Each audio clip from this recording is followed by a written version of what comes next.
This story happened in the fall of 2017. My name is Nadia, and I was 27 years old back then.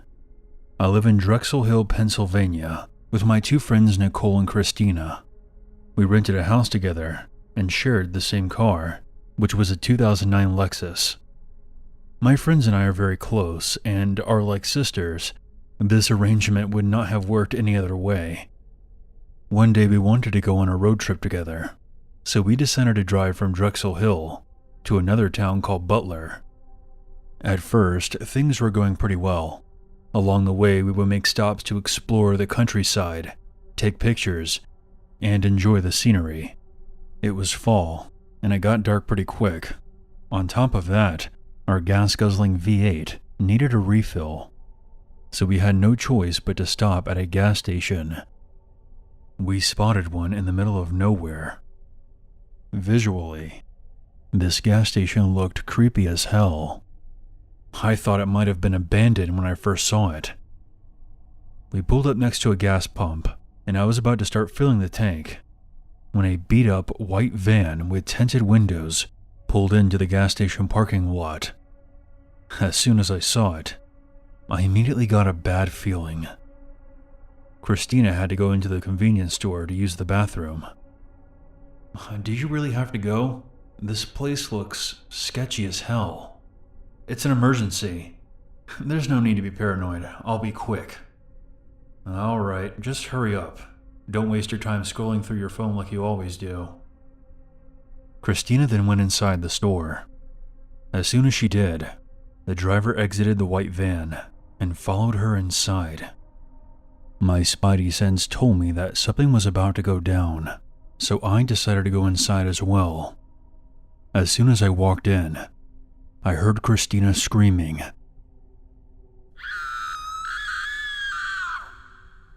The driver of the van was dragging Christina to what looked like a back door. I quickly got out my pocket knife and stabbed the man in the back. The man screamed and let go of Christina. I used the opportunity to grab Christina's hand and pull her to her feet. The man staggered and struggled to pull the knife out of his back. He was so angry that his face was red. He then let out a shout of pure rage and chased us out of the store. Luckily for us, we were able to make it back to the car. I put it into drive and drove it out of there as quickly as possible. In my rearview mirror, I saw the white van from before pull out of the gas station parking lot and began to follow us. Fortunately for us, our Lexus had a more capable engine, so I put the pedal to the floor and we eventually lost him. His busted-up kidnap mobile wasn't able to keep up. We went to the police station to file a report, but we never heard anything back. There were no employees present when all of this went down inside the store, and this was definitely the kind of place that may or may not have working security cameras. We were all pretty shaken up about this. It's not every day that you see one of your best friends literally being dragged away by a stranger. But thankfully, I was able to intervene and save her.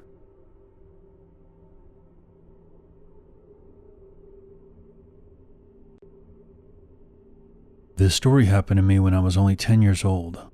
I grew up in a popular suburb of Phoenix, Arizona.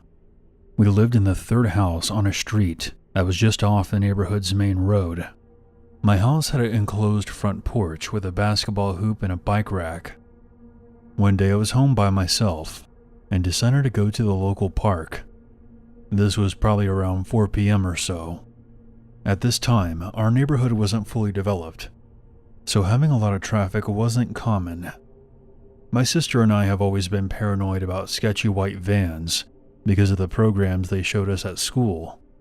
So when I noticed one cruising down the main road, I thought it was strange, but I figured it might have been a construction worker and continued. I was one of those kids who would ride his bike around just to explore the area, so I was never too worried in my neighborhood. If someone did come after me, I knew all the best routes to lose someone. Anyways, I took my usual path and went down a side street through a cul-de-sac instead of the main road. When I arrived at the park, I noticed another neighborhood kid named Parker, who was in the open field next to the playground. After a while of hanging out with him, I figured that my parents would probably be home from work by now. When I first left the park, I realized I had forgotten my water bottle. It was a tin Spider-Man water bottle, and that was a big deal to 10-year-old me. There was no way I was leaving that behind. After turning around, I was soon back at the hilltop overlooking the playground and the field. Parker was nowhere to be seen. I had been gone for maybe 30 seconds. I then saw the white van from before, parked on the side of the road near the playground. My heart sank once I saw Parker's bike lying on the ground next to the van with one of its wheels still turning. I froze up. I was pretty sure whoever was driving the van saw me. I quickly turned around and sped down the sidewalk and booked it home. Once I got back to my house, I made sure I didn't leave my bicycle by the front door or the porch. Instead, I threw it over the back gate so it wouldn't be visible from the road. After this, I rushed inside and locked the door. I was covered head to toe in sweat. After about 20 seconds of catching my breath, I decided to peer out through the peephole, and for a split second, my heart stopped. I could see the white van slowly making its way down the main road, driving past my street and out of sight. Now, at the time, I thought that Parker had been kidnapped and the white van was now hunting for me. And even now, I don't think that was an unreasonable conclusion to come to. But I would be lying to you if I said that there were reports of a missing child, and the police were called in to investigate, and my parents had to stand next to me while I told a detective what I saw. But the truth is, I never saw Parker being pulled into the van. It is entirely possible that the driver could have said something to him, and he got scared and ran off without his bike. That wouldn't have made front-page news, but I still feel like I would have heard about it. Honestly, I didn't know Parker that well. I saw him around the park sometimes, but I wouldn't say that we were friends. Point being, he could have moved away, or might have just been visiting. And as creepy as it was seeing that white van slowly driving down the road, it's unlikely they would be driving like that after just having kidnapped a child. I don't know what happened to Parker, because after that day, I never saw him or that white van ever again. The lesson here is to always be aware of your surroundings and to teach your kids to do the same, because you never know what could happen, even in the places where you feel the safest.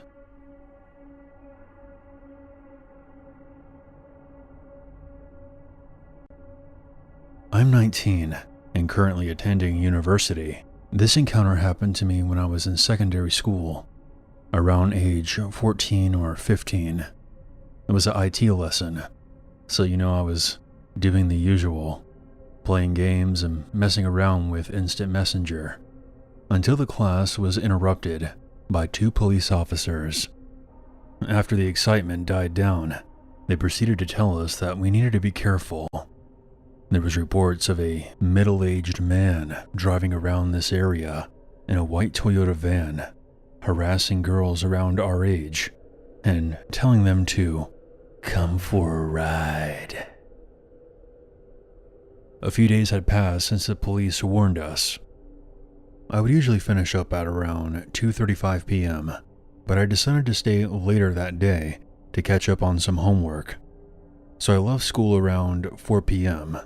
Of course, when I got to the bus station, it had already left. The bus driver was a real jackass. So I decided to walk home. If only I had known what was going to happen that day, I would have called my mom to come pick me up.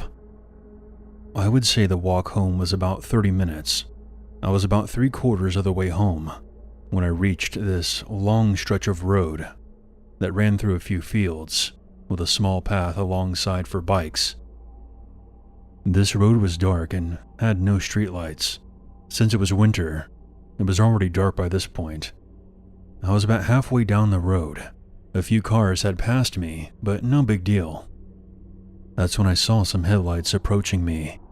I didn't take much notice at first, as I assumed it was another passerby. That's when I see a white Toyota van slowly pass me and pull into a driveway that led to a farmhouse. This was about 200 meters in front of me, so I ended up walking past the van. I'm obviously on high alert by now. I hear the door swing open, and I turn around to see this tall, sketchy-looking man stepping out of the van and just stands there, staring at me. At this point, I'm ready to get the hell out of there, and I sprint to either the next farmhouse or the end of the road. But I quickly realized that these two options may be too far out of reach. I turn around again to see the man coming toward me. I bolted it as fast as possible. I was wearing one of those stupid pencil skirts we had to wear. I could hear the man running behind me. He was fast, too. The road was veering to the right. As soon as I got around the bend, I was out of sight for a few seconds. I literally threw myself into this large bramble bush and sat there hiding and waiting. A few moments go by, and he's nowhere to be seen. I was sure that he was right behind me, so after about 10 to 15 minutes, I thought it was safe to pull myself out of the bush. I was covered in scratches and scrapes. At the time, I didn't care. My main priority was hiding. I began walking down the road again. I was nearing the streetlights and my neighborhood, so I thought I would be okay. Until I saw the white van pass me again. I sprinted all the way back home, and as I got onto my road, I saw him passing by again, this time in the opposite direction. As soon as I got back, I told my parents, and they called the police and reported it. They didn't find him that night, but he was arrested a few days later, lurking outside our school, attempting to talk to the girl students again. I assume he was convicted, as I've never seen him again. Sometimes I still wonder what was going through his mind that night, and what would have happened if he got a hold of me. What exactly were his intentions? I think I know the answer, but it still makes my skin crawl.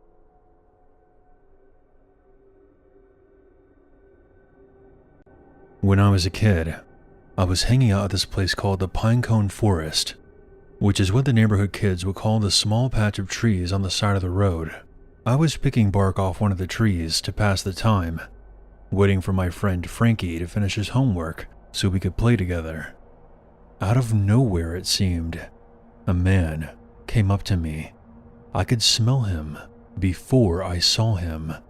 He reeked of stale cigarette smoke. I was a bit scared to even look at him. He wasn't very old, but one of his eyes was cloudy, and his teeth and fingernails were stained yellow. My mom taught me to be nice to people, so I faked a smile and said hello. "What you doing?" The smell of his breath was the worst. I'm picking bark off this tree." "You shouldn't do that. That's like picking off a tree's skin.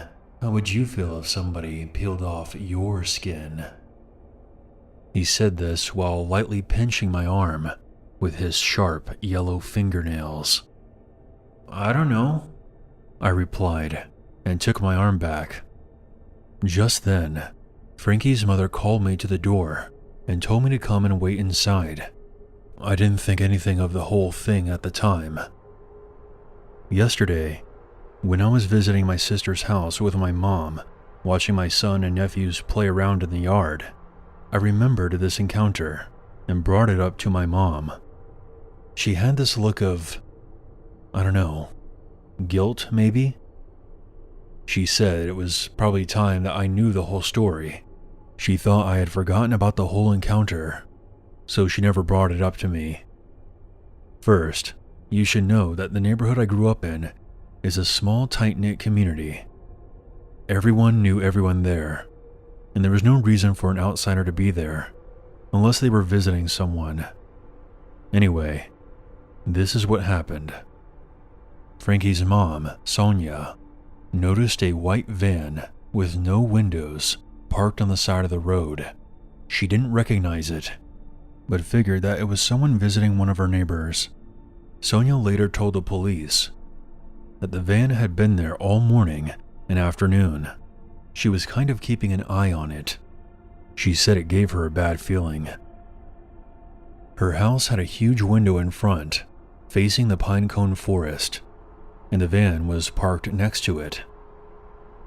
She saw me waiting for Frankie and kept a constant eye on the van while holding the phone just in case. She then saw the man exit the back of the van and walk up to me. As soon as she saw him grabbing my arm, she called the cops right away. It was then that she told me to come inside. The cops stopped the man outside the neighborhood.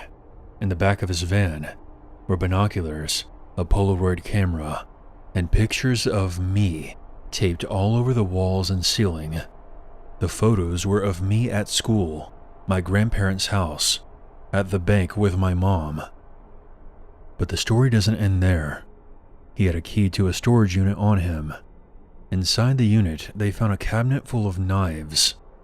And I'm talking about a lot of knives in all shapes and sizes. There was also a few books on the human anatomy, obstetrical equipment, duct tape, and 10 empty 5-gallon buckets.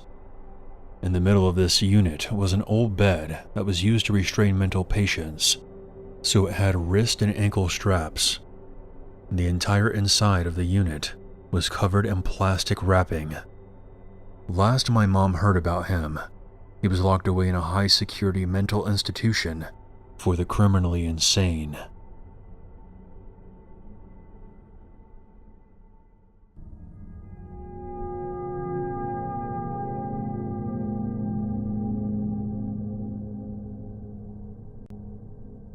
As a background, I grew up in the suburbs of Sacramento, California, in an area that was very middle class and a place where it always felt safe. As a kid, I would walk home from school with the neighbors. We would play hide-and-go-seek, basketball on the streets, etc., and we never had any strange encounters. I am currently a 30-year-old male, and it is weird to think about this story. During the weekends when I was a teenager, I would ride my bike for hours at a time and ride around a 10-block radius from where my house was. In Sacramento, we typically had good weather in the spring, and a lot of the days were mild temperature, with a decent amount of clear skies and sunlight. I'm a pretty introverted individual, and also pretty naive to things around me. I vividly remember one time when I was 13 years old and riding my bike in the neighborhood. I had a speedometer on my bike, and I always traveled around 12 to 16 miles per hour in the right-hand side bike lane of the street. While I was cruising on my bike, a windowless white van pulled up next to me on my left and matched my speed. I remember glancing over and thinking nothing of this, since it is a neighborhood street and it would be weird if a van blazed by me at 35 miles per hour. Within a few seconds of the van matching my speed, the right side door slid open, and there were 2 guys in the back and 1 guy driving. I look over, and the van got uncomfortably close to me, and one of the guys said quite loudly, "Get in the van."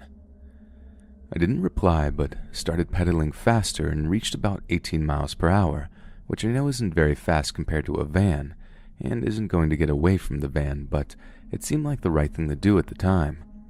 The van accelerated to match my speed, and I looked over at them. The van was weird on the inside. I remember seeing no seats in the back.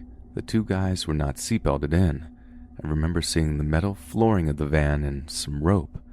The guy beckoned, maybe in more of an insisting tone, to get inside his van. He reached out, since I was within arm's distance. At this time we were traveling straight, but literally just as he was reaching out, the road we were on intersected with another street that I instinctively turned a hard right onto. They were forced to keep going straight, otherwise they would have flipped the van to follow me. I knew the area well, and started weaving in between the residential streets that consisted of lots of curved roads that looped and resembled a maze. In hindsight, it was scary to be in that area because they could have easily found me, as I couldn't have seen them coming up on me because of the curved roads, but luckily they didn't make another pass. Nowadays I look back and wonder what they had intended to do. Were they just goofing around? Were the ropes just for belaying and rock climbing, or did they actually have a malicious intent? Did they ever do anything to anyone else who couldn't get away? These questions still linger with me. I went home and never told anyone about it. To this day, only 2 people know about this, and now you.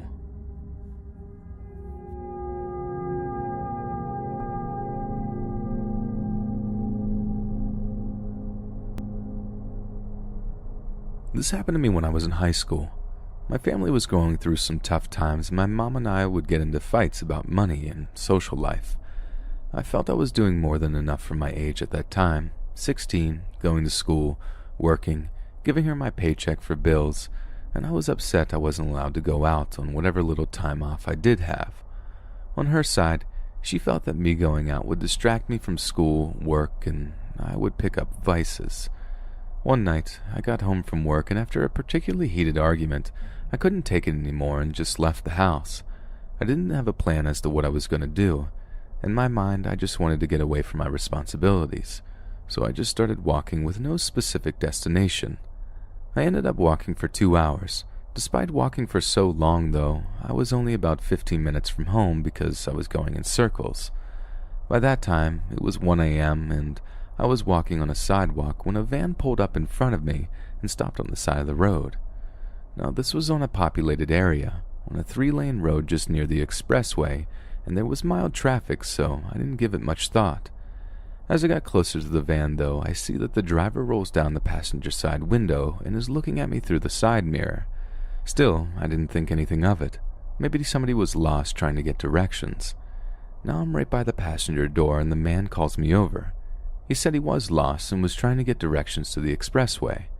This is when I started feeling this wasn't right. The signs for the expressway were all around, and the expressway was literally 2 blocks away. My mind started racing. I literally pointed at the expressway, which was within sight, and started to walk away when he started following me and asked me where I was going and if I needed a ride. At this point, I'm regretting not having gone home already. I turn towards the man and tell him that I don't need a ride, but thanks for offering, and start walking away faster. The man doesn't say anything and starts driving away, but as he passes me, I can see that he was looking at me through the side mirror again. Seeing him drive away, I started feeling relieved, but then instead of him going straight towards the expressway, he takes a right turn and goes down the street. Now I'm freaking out. I start thinking that I might go all the way around the block just to get back on the main road and come engage me again. So as soon as I see his van go out of sight, I book it to the building that was to my right and hide behind some bushes. The building had a bunch of offices, and I could see there was a lawyer's office, dentist's office, and other small businesses. I lay down on the ground and just waited. A couple of minutes passed, and through a small gap in the bushes, I see his van rolling up towards the main road. The man had done as I thought. He went around the block just to get back on the main road. I saw him driving slowly as he was looking for me, and then I saw him take that right turn again. I knew for sure he was looking for me again. Now, after a few minutes, his van shows up again, but it is driving slower and comes to a stop in front of the office building. After a few tense seconds in which I thought he would get out of the vehicle to check the area, he started to drive away. The whole time I was hiding behind the bushes, I was freaking out, knowing a stranger was actively searching for me. I waited about 5 minutes after I saw his vehicle drive off, and I took off running home. To this day, I don't know what his intentions might have been, but I believe in intuition, and mine told me that his motives were sinister.